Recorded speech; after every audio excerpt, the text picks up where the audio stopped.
If you're looking for self-managed Kubernetes native or designed specifically for Kubernetes pipelines or workflows, there are two major options you can choose from. It could be Argo Workflows or Tekton. I already explored Argo Workflows in a couple of videos, so check them out. They're not the subject of this video. Today we are going to explore Tekton as the only true, real competitor for Argo Workflows when self-managed Kubernetes native is concerned. That does not mean that those two are the only tools you should consider for your pipelines or workflows, but if you're looking for self-managed Kubernetes native, those are the options. Argo Workflows, Tekton. I'm not going to explain Argo Workflows. I already did that in a couple of videos, check them out. Today is the day we are going to see whether Tekton is something you should be using. Tekton is built on three major principles. There is standardization, built-in best practices, and maximum possible flexibility. Standardization is especially interesting because Tekton is aiming towards becoming the standard for the low-level pipelines. What that means is that you might use Tekton as is, just as you're using Kubernetes deployment or stateful set, or you might choose one of the tools that sit on top of Tekton that might bring some higher level abstractions that might be useful. Those tools can be Jenkins, Jenkins-X, Scaffold, and a few others. It also aims to define best practices, like how we should do this or how we should do that. And finally, flexibility is the key component for Tekton becoming the standard, because if it aims at becoming not only something that people use directly, but also the low-level building block for other tools, then flexibility is the key, just as flexibility of Kubernetes itself is the key that gave rise to the whole ecosystem on top of it. We'll talk about Tekton later on. For now, let's explore it through a hands-on demo in 20 minutes or less. Before I started recording this video, I already created a cluster, installed Tekton, and created a few secrets. I will not bother you with those details right now. They're all in a gist, and the link to the gist is in the description of this video. So if you want to check it out, if you want to follow along or replicate later on, everything I will be doing and everything I did before I started recording this video is in a gist. Check it out. Now let's take a look at one of the definitions of Tekton.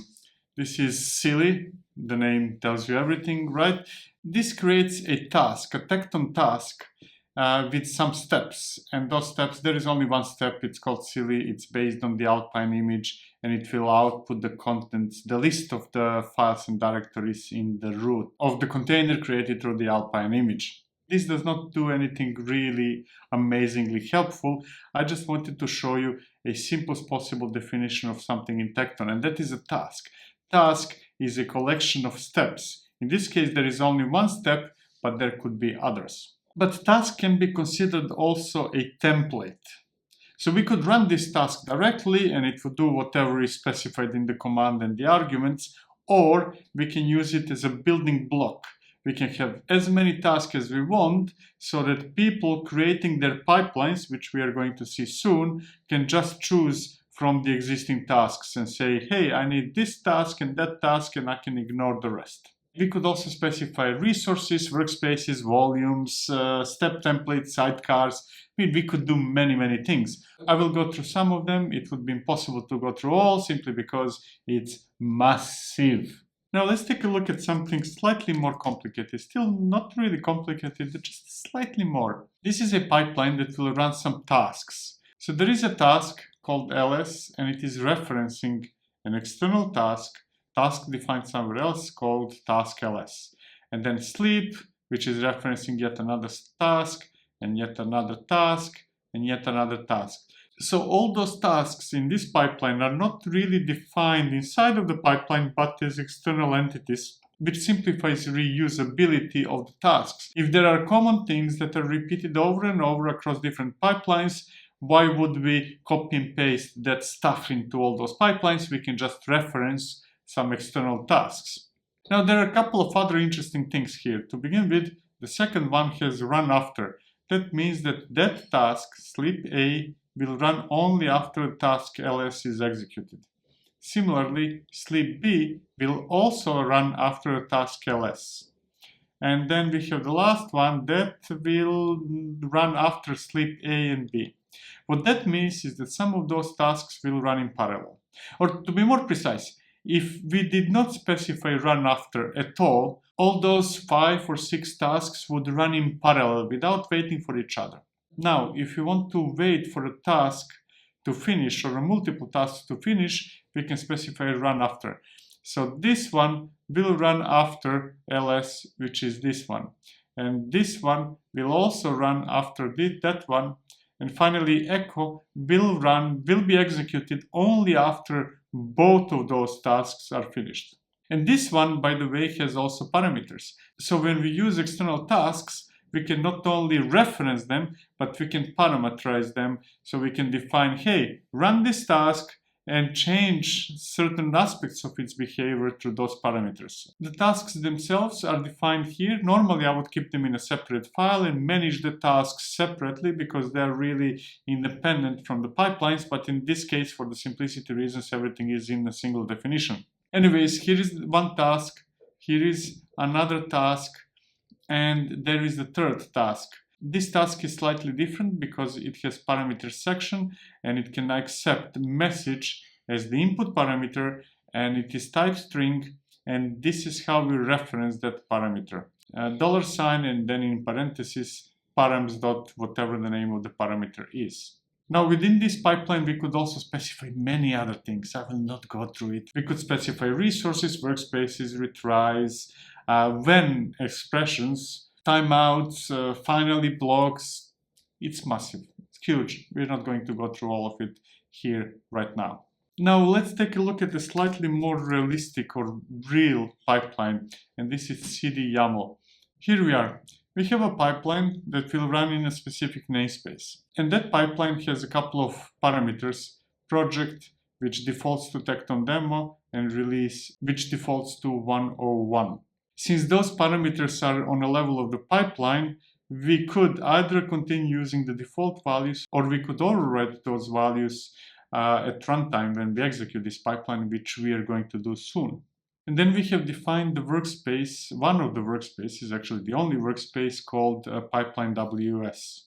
And now comes the star of the show, and that's the tasks section. And what we're doing here is that we are executing some task. We are calling it git clone, and it is referencing task git clone. Remember it, we're going to get to it soon. And then we are also specifying workspaces, which will be called source, and reference pipeline WS specified here. Workspaces are critical if you want to share the state between containers, which, by the way, I didn't explain yet, but each of the steps, each of the tasks is a separate container that has its own life. But if you want to share something between containers, workspaces are one of the ways, not necessarily the only way how we can do that. And that git clone is parameterized, so we're passing the URL of the repository that we want to clone. We're going to see the task soon. And then we're going to build container image, and that will also contain a couple of parameters. And then we are going to deploy to staging, which will use some task called task customize, and again, a couple of parameters and the workspace. And this one will run after the container image is built and after the code is cloned. And finally, we are running some tests. Actually, these are not really tests. These are the simulations of a test, but still good enough just to show you how it works. And if the tests are successful, we want to deploy to production, for which we are going to use yet another external task with some parameters and a shared workspace. And that one will run only after the tests. Now, this pipeline is just an orchestrator of different tasks. It just references tasks and saying, hey, I want to run this task and that task, and those are the parameters for each of the tasks, and those are the dependencies, or this task should run after those tasks, or this task should run after that task, and that's about it. It's just orchestration of tasks. The real action is happening inside those tasks. So if you take a look at build Kaneko Git, we will see that we have a couple of steps here, actually one step only, which will use Kaneko image to build a container image, based on certain parameters. And it will mount a secret that will allow Kaneko to push images to some registry. I think that in this case I'm using Docker Hub. Now, if you're not familiar with Kaneko, I have a video about it. Check it out. Kaneko is potentially the best way to build images. Anyways, check it out. I will not go deeper into it. And then the rest are simply tasks. The rest of the definitions are very general that, again, should be managed separately, but define cluster role and cluster role binding so that pipelines have sufficient permissions to do whatever they need to do, and that's about it. Now, if this feels overwhelming, don't worry, we are going to discuss that overwhelmness later on. Now, let's create that pipeline. kubectl apply -- file name cd.yaml. This did not run anything. This is not a pipeline build or pipeline run. Nothing really happened except that we created the definition of that pipeline inside of our cluster. And from now on, we can use it, finally. Actually, let's double check that. kubectl -- namespace Tekton builds and get pipelines. And there it is, that's our pipeline. It's just a definition of the pipeline. Again, nothing is running yet. Now, to run a pipeline, we can execute something like tkn, which is Tekton CLI. Namespace where we want to do something is Tekton builds. And we want to do something with the pipeline. We want to start it. And the name of the pipeline is Toolkit. And finally, I will say dry run. I do not want to run it yet. I just want to see what would happen if I would start this pipeline. And I'm asked a couple of questions because this pipeline has two parameters, if I remember correctly. Like, what would be the parameters for the project, which is string, and there is a default value. I can just keep the default. And what would be the release number of the release we are creating in this pipeline, and I can keep the default value or I can change it. And we can specify the name of the workspace, or to be more precise, the name of the volume that would be used as the workspace, you know, the external drive. I'm just going to keep, I don't know, something. Doesn't really matter. We can specify the subpath, which could be, I don't know, something else. And what type of volume we would like empty-dir or config or secret or PVC. PVC is probably what you're using most of the time, or persistent volume claim. Now, this gives us a definition of pipeline run. And if we would run this definition, if we would apply this definition, that would execute a pipeline for us. We are not going to use this specific output because I already prepared the definition that we can use. And it is called cd run YAML, which is more or less the same as what we got from that output. And it defines the pipeline run, the namespace where it will run, the reference to the pipeline we want to execute, and some parameters. Actually, I don't have any parameters here because I'm just using the default values. What I am having here, however, is the volume claim template that will decide how to create the volume that will contain the shared state. Now we can actually run our first pipeline or execute the first pipeline run. And we're going to do that with kubectl create and then the file name that I have prepared, which is here. And that's it. Now our pipeline is running, and we can confirm that with namespace Tekton builds. And then pipeline run, and we want to see the list maybe first.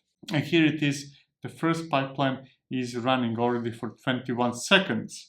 We can also check the logs with tkn, and the namespace is Tekton builds, and we want to do pipeline run logs. I want the last run, right, without specifying any specific ID, and follow. Here we are, it is currently pushing the image to the registry. It just finished that, I think, and it is about to clone the repository. Actually, it is doing that in parallel with building the image. And it deployed to staging environment. It is running a simulation of the tests while deploying to staging. Soon that will be finished, and it will deploy to production. This could be considered a complete continuous deployment pipeline, This is a dummy one, so do not consider this as everything you need to do with continuous deployment, but more as an idea of how the process would look like with Tekton. Now let's see what we got. What did it create in the background? What did it run on? Right? kubectl -- namespace Tekton builds. And we want to retrieve the pods, for example. And we can see 5 pods. And there are 5 pods because there were 5 steps or 5 tasks actually in this pipeline. Each task got its own pod, and that way Tekton can spread across the cluster and run in a most efficient way, especially when parallel execution is concerned. However, that is also why we need shared spaces or workspaces, and we need attached volumes to those workspaces, because if our pipelines are running across the cluster and we need to share some state somewhere sometimes, then the only way to share that state is through external drives or persistent volume claims or things like config maps, or there are a couple of other ways as well. Now let's take a look at the UI. Everybody likes UIs. Actually, I do not like UIs to do some operations, but I must admit that I like UIs when I'm supposed to observe the state of something. And in this case, that's what we are going to do. And the UI is stored in this address, base host. I'm going to open it in browser. Here we are. That's the UI.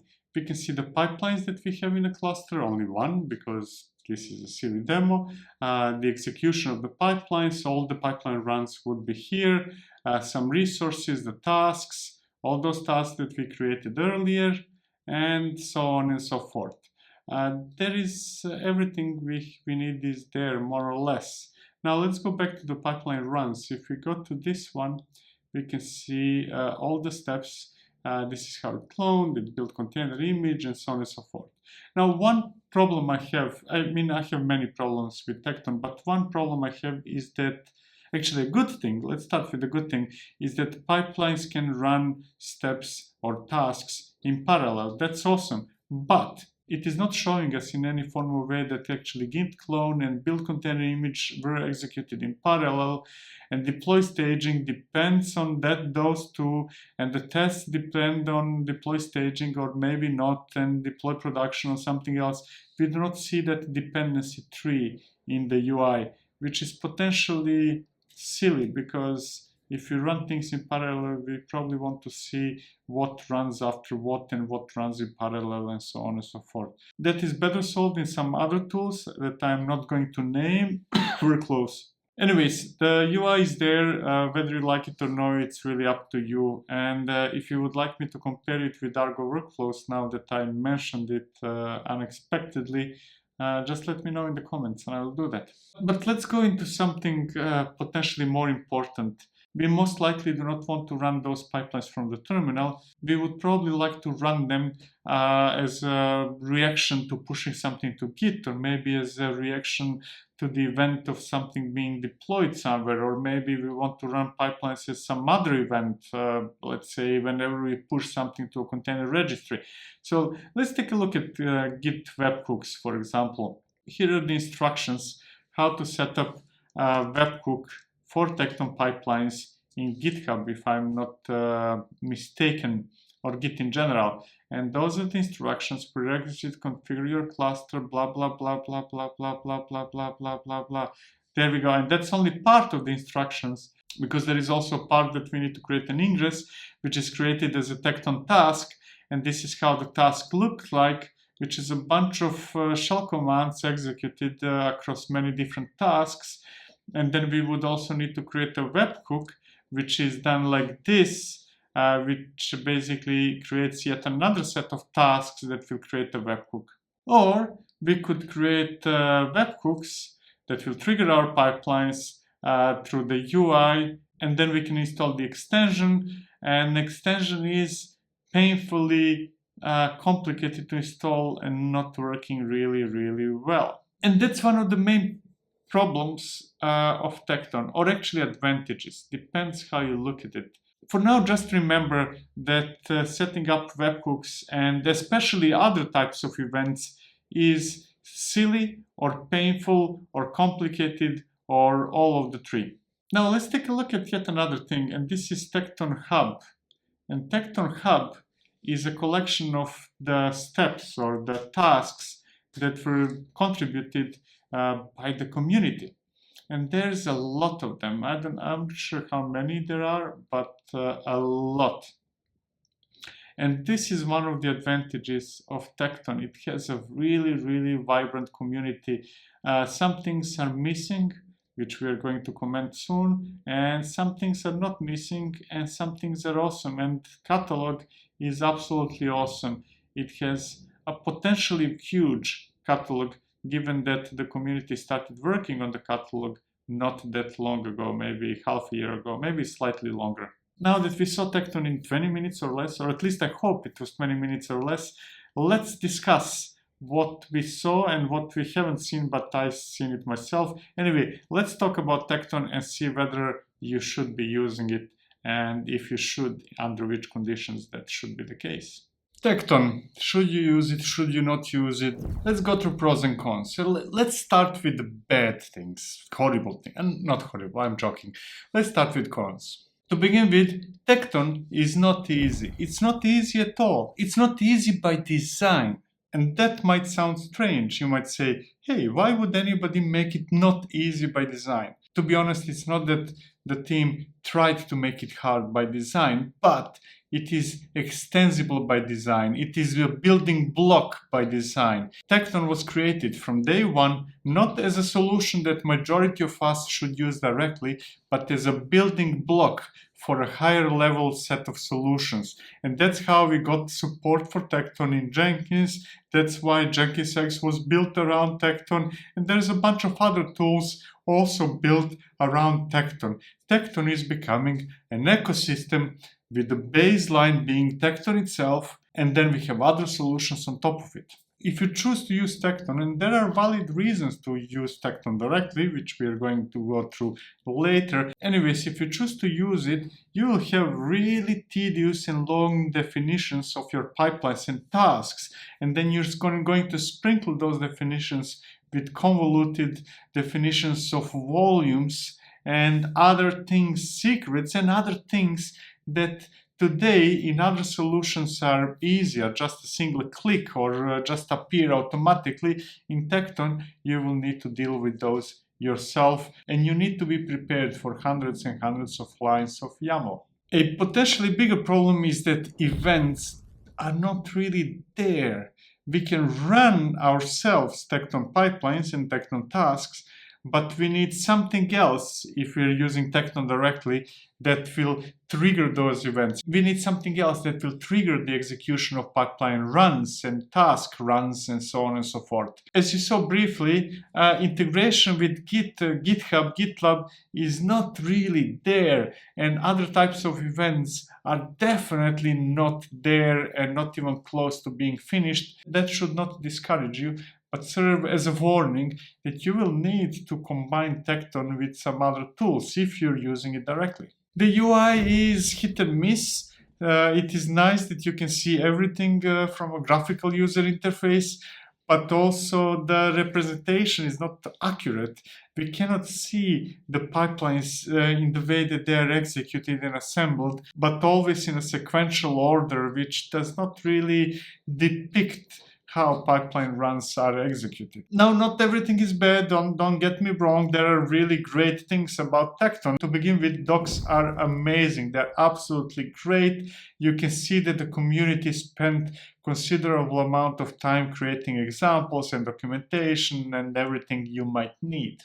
The hub or the catalog with predefined tasks that you can just copy and paste is also great. It is better than some other competing products. And there is an interactive tutorial in Katacoda, which is absolutely amazing. If you want to learn Tekton, you can just go to Katacoda, find Tekton, and just do next, go through some exercises. And after a while, which is not going to be 15 minutes, I must warn you, you will know better how to use it. But the biggest advantage, the biggest really strength of Tekton is that it is a building block. So it is a potentially amazing solution either for software vendors that want to be closer to being Kubernetes native, or for those who want to create user-friendly abstractions on top of Tekton, to mitigate the issues or deficiency of Tekton, and basically to create something that is really easy to use. Anyways, I'm going now in the wrong direction. It is great for software vendors who want to create pipelines as a service or something like that solution, and it is great for internal teams that call themselves probably platform teams within a company. So if your job is to create a pipeline or workflow type of solution that will be served as a service to the other teams in your company, Tekton might be a great choice. In either case, it is a building block. So if you're a type of person who wants to build solutions, to build platforms, it's a good one. If you're a type of person who just wants something that works, then it might not be such a good solution. You must get your hands dirty if you want to use Tekton. Now, before I leave, very important question. I mentioned Argo workflows a couple of times, and you might be interested in a comparison between Tekton and Argo workflows. If that is something that might be interesting, if you would like me to compare those two, and I think that they're very close to each other. They're probably the only tools in that specific category. Anyways, if you want me to compare them, let me know in the comments and I will put it on my to-do list. I promise.